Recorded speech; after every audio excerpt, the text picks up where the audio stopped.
Hi, I'm Matt here in Michigan. And I'm Randall here in Texas. Today, we have a very special announcement from Dr. Peter Venkman. Happy New Year! That's because Matt and I are taking a look at the 1989 film Ghostbusters II. It stars Bill Murray, Dan Aykroyd, Harold Ramis, Ernie Hudson, Sigourney Weaver, and Peter MacNicol.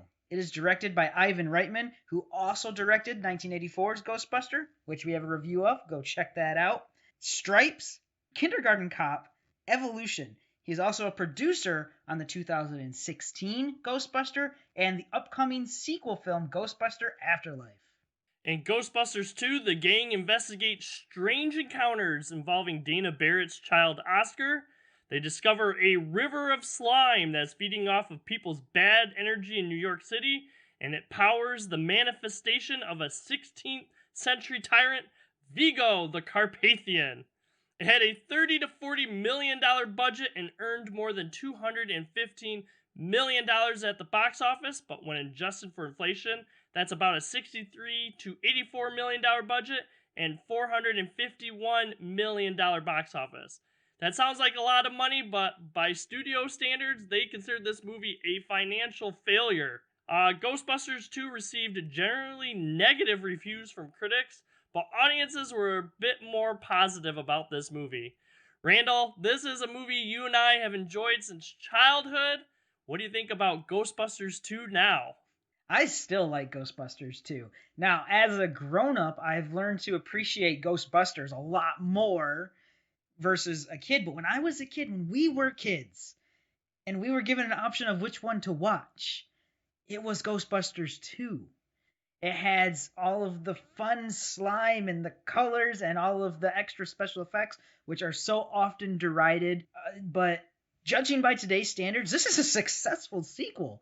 This is not as bad as people make it out to be. Maybe I'm too rose-colored glasses to see beyond them, though. What do you think? So I was a little bit different in the instance that I enjoyed the first Ghostbusters more as a kid, and when we rewatched that, I still had more of like a glowing feeling watching that. There's something about the first Ghostbusters one where I'm like laughing at like every joke and have like a general glowing feel watching that movie. I don't quite have that in this movie, even though I do really enjoy this movie. There's a lot of good, funny parts in this, especially like Ernie Hudson's character with the ghost train and stuff. I think that was the old New York Central, City of Albany. Derailed in 1920, killed hundreds of people. Did you catch the number on the locomotive? Sorry, I missed it. Those parts are still hilarious, and there's a lot of funny play and stuff. There just isn't as many laughs, I don't think, for me personally in this one as the first one, but the characters are still true to who they were in the first film, and it still works for me. And it's got that 1980s montage right there where you need it as the Ghostbusters are like, they go through their court scene and they're like, hey, we're back. And I'm like, wow, okay. Good thing these ghosts showed up. Good thing there's some slime to get you out of this sticky situation. That is a bit convenient. There's some conveniences in the story as compared to the first story, which, are maybe a little bit of a letdown, but I think that it works for what they're trying to tell in this one. And some will be like, hey, you skewer some films for that. And I'm like, yeah, but we're talking about a film where they capture ghosts. Oh, it's you. Okay, but I didn't know you had your license. And in all honesty, I think that the portrayals of the characters, and especially the extra characters that are added in, like Peter MacNicol's character, is really well done. You can believe Sigourney Weaver moving on from Peter Venkman because he's kind of a, sketchy guy. Don't put any of those old cheap moves on me. Okay? No. It's different. I have all new cheap moves.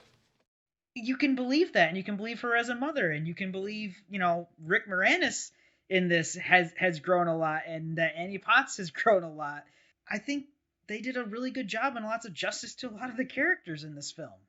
Oh yeah, I definitely do too. And you were mentioning Rick Moranis. I think he might be the one where his character was maybe tweaked the most, but really it still makes sense for the character in the first film too. He's kind of a little bit more of like, clueless, lawyer or whatever, but it still played off for pretty good laughs. And like we're saying, for the most part, all the characters are really well done. We see more of Ernie Hudson's Winston in this film, which I think is a bonus. We kind of mentioned that about the first movie too, how a lot of his parts got cut a little bit. And I'm glad that we see a lot more of his character in this second film, because I think every scene he's in is funny in this movie. You made a toaster, it's going to eat that hand. No, we put a little warning label on it. Oh, how did you ever go for it? The old man eating toaster. It does a lot of the things that you expect out of a sequel to do.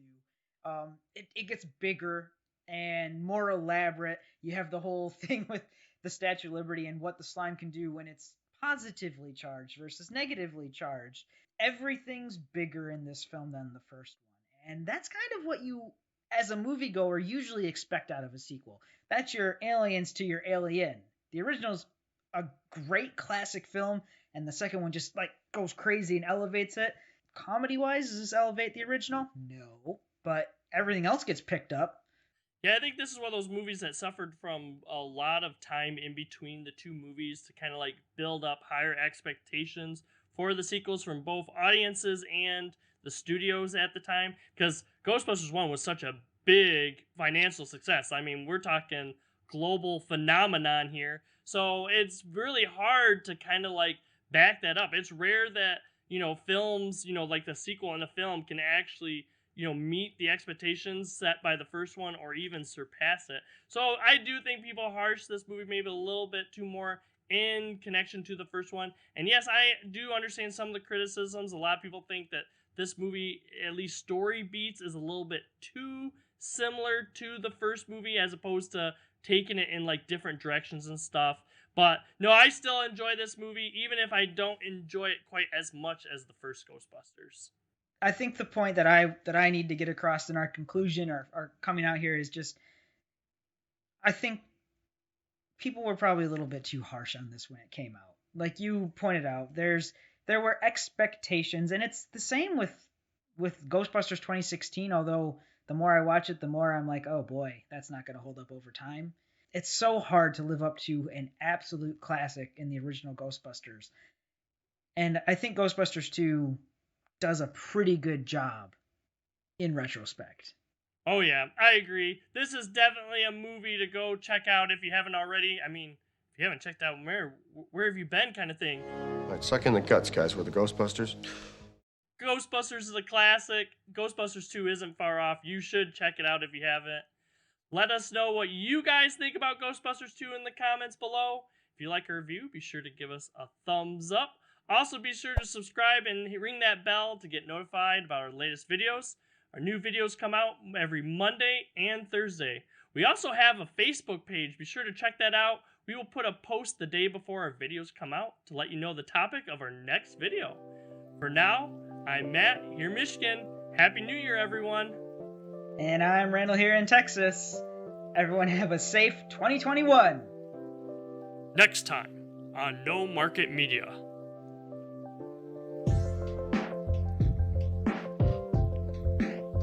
Please consider checking out some of our other videos.